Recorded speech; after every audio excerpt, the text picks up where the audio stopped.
మన ఆడపిల్లలు దేని కుంకుమ పెడతారంటే మార్కండి పురాణంలో మార్కండి మహర్షి దేవి భాగవతంలో చెప్తారు. శుంభని శుంభంపై అన్ని ఇద్దరు రాక్షసులు తాయి జగన్మాతాలని మహామాతాలని కెట్ట దృష్టిలో చూసినప్పుడు ఆ మహామాత ఖుద్దు శాంభవి అవతారాన్ని ధరించి శుంభని శుంభని సంహారం చేసి ఆ రాక్షస రక్తం తీసుకొని నెత్తురుగా తన తిలకం లాగా నుడు దగ్గర పెట్టుకుంది.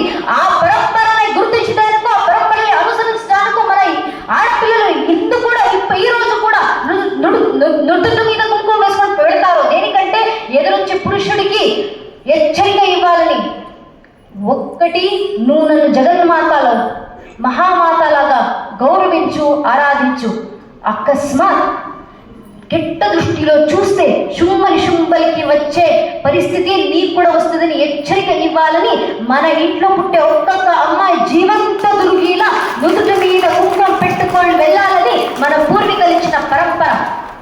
ఆడపిల్లలు మాత్రమే కాదు, ఆడపిల్లలైనా మొగుడైనా హిందూ ధర్మంలో పుట్టే ప్రతి ఒక్క హిందూ నుదుటి మీద కుంకుమం, తిలకం, గంధ, చందన, విభూతి, కరిగత ఏదో ఒకటి మన పరంపర అనుసరిస్తూ ఒక్క కుంకుమం ధర్మ సంకేతం పెట్టుకొని వెళ్ళాల్సిందే. దేనికంటే అది మన సంకేత, మన సభ్యత.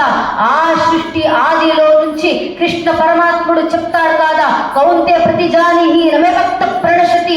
ఎంతవరకు ఈ పృథ్వీ జీవితంగా ఉంటుందో దాని వరకు